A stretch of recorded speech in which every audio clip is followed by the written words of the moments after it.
Amigos, ¿qué tal? Muy buenas noches, bienvenidos. Esto es Debate Abierto. Este programa lo hemos dividido en dos. Tenemos dos temas esta noche aquí en Debate Abierto y vamos a comenzar hablando acerca de un seminario que va a realizarse este próximo 11 de marzo, el domingo, titulado Israel, Historia, Actualidad y Aportes a la Humanidad, este 11 de marzo de 2018, de 9 de la mañana a 2 de la tarde en el Centro Comunitario Ben El.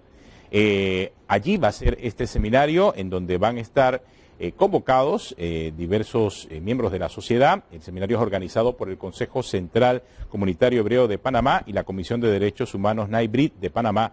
Será en español y contará con la participación de los siguientes expositores: David Mizrachi, que tendrá la conferencia ¿Qué significa Israel para nosotros?; el profesor Gabriel Ben Tasgal, llegado especialmente de Israel, con la conferencia titulada Caos en el Medio Oriente, Estabilidad en Israel, y de 12 a 1 va a estar el embajador de Israel en Panamá, Gilad Shaary, con la conferencia titulada Aportes de Israel al Mundo. Este evento va a realizarse este próximo domingo y nos acompaña uno de los conferencistas, el profesor Gabriel Ben Tasgal, que viene directamente de Israel. Cuéntenos, profesor, acerca de lo que va a ser su conferencia este domingo. Como tú podrás ver, Medio Oriente explota todo el tiempo con revoluciones internas, con guerras como la que vemos en Siria, con muchos movimientos terroristas que están influyendo también en Europa, y ante toda esa anarquía que estamos viendo en esa región, vemos también, por otro lado, una estabilidad de un país democrático que es el Estado de Israel. Más o menos vamos a explicar por qué ocurre esa anarquía. Ahora, ¿cómo se ha logrado mantener esa estabilidad en Israel en medio de ese caos que reina en la región? Para que haya democracia en un país, tiene que haber dos cosas. Tiene que haber una revolución francesa en donde las personas confían en que el ser humano tiene la cualidad para poder elegir de forma correcta. Y para que haya democracia tiene que haber también revolución industrial, tiene que haber clase media. Si hay clase media y hay también revolución francesa, hay democracia. En el Medio Oriente no hay ni una cosa ni la otra y por eso no hay democracia. Sin embargo, en el Estado de Israel, que es un Estado surgido por judíos que vinieron de Europa, sí hay esa democracia, y de hecho desde el año 48 hasta el día de hoy tenemos más o menos 30 gobiernos diferentes de Israel y elecciones ininterrumpidas. Ahora, debe ser muy difícil poder compartir esa realidad, ¿no? En general hay que entender lo siguiente, tú no me puedes nombrar una guerra entre dos países democráticos. No ha habido en la historia, tras la Segunda Guerra Mundial, una guerra entre dos países democráticos. Siempre ha habido una guerra entre un país democrático y uno que no lo es, o entre dos dictaduras. Por lo tanto, evidentemente la guerra en Medio Oriente muchas veces es entre un país democrático y alguno que no lo es, o entre dos no democracias. Ahora, ese balance es muy sensible en la región, ¿no? Me imagino que a nivel diplomático, a nivel de las relaciones con las diferentes naciones, es clave e importante hacerlo. Sí, mira, analicémoslo de esta manera. Hay tres tipos de conflictos en el Medio Oriente. El conflicto más grave de todos es entre radicales islámicos y los que no son radicales. Acuérdate que la mayor cantidad de muertos asesinados es entre propios musulmanes, que son asesinados por otros radicales. Primer conflicto entre radicales y los que no lo son. Segundo conflicto entre sunitas y chiitas, entre países como Arabia Saudita e Irán. Y tercer conflicto es entre el mundo musulmán y aquel que no es musulmán. Incluyo a cristianos, que son los verdaderos perseguidos en el Medio Oriente, y también el Estado de Israel, que es un Estado no musulmán. Ahora, pero no me ha dicho, ¿no? La fórmula es esa relación diplomática, es conversar, diálogo. La fórmula es conversar lo máximo que puedas, pero mantenerte como una potencia tecnológica y una potencia militar también, para poder sobrevivir en una jungla.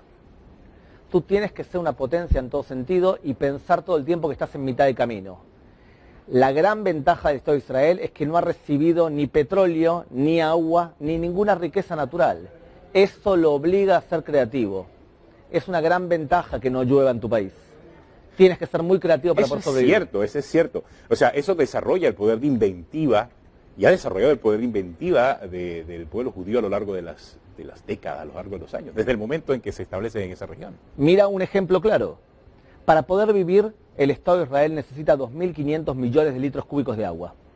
El 60% del agua actual se toma del mar, se le saca la sal a un precio que es casi igual al sacarle la tierra y se la toma. El 80% del agua que tú arrojas en tu cañería, en tu lavaplatos, cuando te bañas, es limpiada y utilizada para la agricultura. Como no tienes agua, tienes que decidir transformarte en una potencia en lo que no sabes, en lo que no tienes. Esa es la gran ventaja que no llueva. Ahora, ¿cómo han hecho para transmitir esa capacidad de desarrollar recursos, esa capacidad de innovación, esa capacidad de desarrollo tecnológico? ¿Cómo han hecho? ¿A través de qué herramientas? Yo creo que hay tres cosas importantes. Y si la audiencia nos está viendo ahora, me gustaría quizás pedirles que intenten de alguna manera copiar tres cosas importantes. La primera, tener una cultura del fracaso. ¿Eso qué significa? Cuando tú fracasas en un negocio, es importante que le expliques a la gente: yo fracasé, porque la única forma de poder tener éxito en un negocio es que fracases varias veces y vas aprendiendo de tu fracaso. Cuando tú entrevistas a alguien que ha sido millonario en este país, preguntarle antes: señor, ¿cuántas veces fracasó usted? Para que la persona que nos esté viendo diga: yo voy a intentarlo y voy a fracasar, algún día se me va a dar, pero tengo que seguir intentándolo. En Latinoamérica tenemos una cultura de avergonzarnos de nuestro fracaso. Tú tienes que enorgullecerte de tu fracaso. Has fracasado, pero en el futuro lo vas a intentar otra vez. Eso es lo primero. Lo segundo, estudiar más de una carrera, si es posible. Cuando tú estudias más de una carrera, eres creativo. Imagínate, te doy un ejemplo. Un especialista en robótica estudió medicina y él inventó una pastilla que se llama Given Imaging.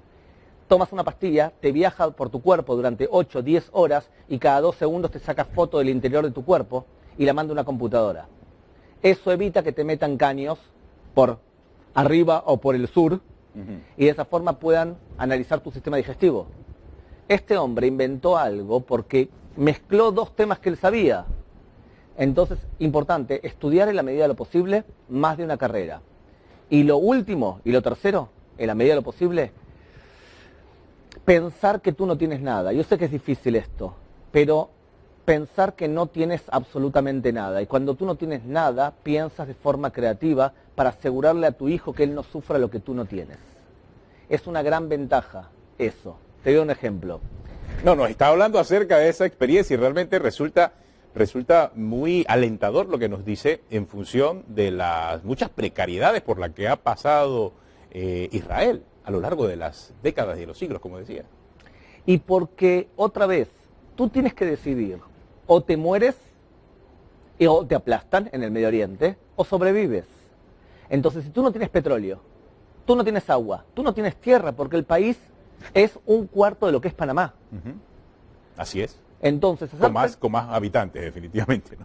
8,5 millones. Así es. Entonces tú tienes que ser creativo. Otro ejemplo más. Yo voy a filmar en el medio del desierto unos chicos que fundaron un palo de luz y tocando un botón en el medio del desierto con 60 grados de calor, ellos se abrían una especie de paraguas con paneles solares alrededor. Estaban produciendo energía con paneles solares. Pero tocando otro botón, el hierro que sostenía el paragüitas se congelaba. Significa que al tomar contacto 0 grados de frío del palo con 60 grados de calor, estaban condensando agua. Con un palo de luz estaban haciendo agua y energía. Eso solamente lo puede hacer una persona que vive en el medio del desierto y no tiene ni agua ni energía y tiene que decidir si quiere sobrevivir. O sea, van más allá de la educación, porque estas son más que aptitudes, actitudes del pueblo de Israel. Pero después de la pausa continuamos, estamos conversando con el profesor Gabriel Ben Tasgal. Él llega a Panamá, invitado especial para una conferencia el próximo domingo 11 de marzo del Centro Comunitario Betel. El profesor Gabriel Tasgal va a hablar acerca del caos en el Medio Oriente y la estabilidad en Israel. Después de la pausa seguimos conversando con él.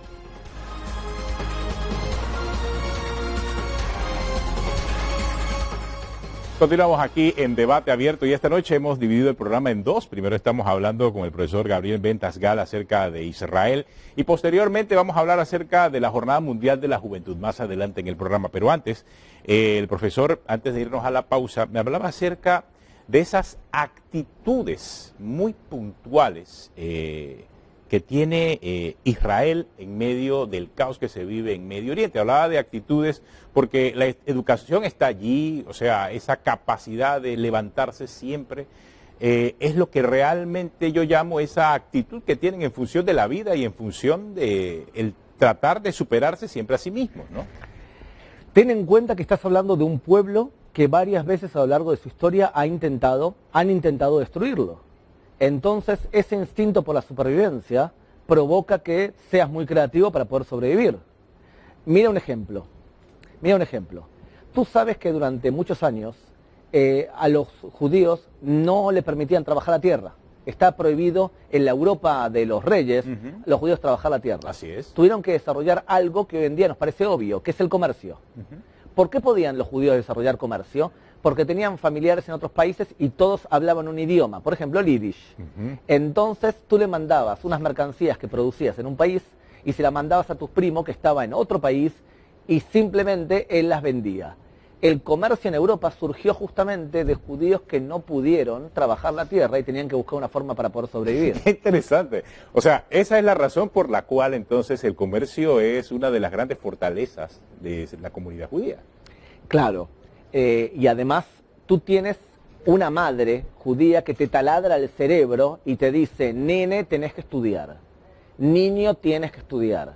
Entonces nos instan a todo el tiempo a estudiar. Y otra cosa más, en el Estado de Israel especialmente, se insta de alguna manera a ser un poco anarquista. Significa, es más importante no que el profesor sea la autoridad, porque eso es la fuente de autoridad del profesor, es la ley. Importante que la fuente de autoridad tuya sea cuánto tú sabes y cuánto carisma tienes para explicar las cosas.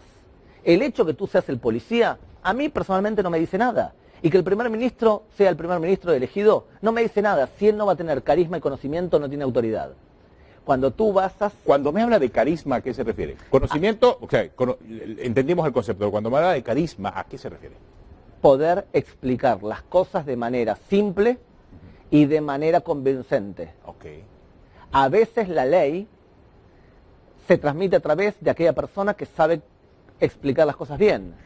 Otra vez, en algunos países latinoamericanos, la ley es mucho más importante o la tradición es mucho más importante.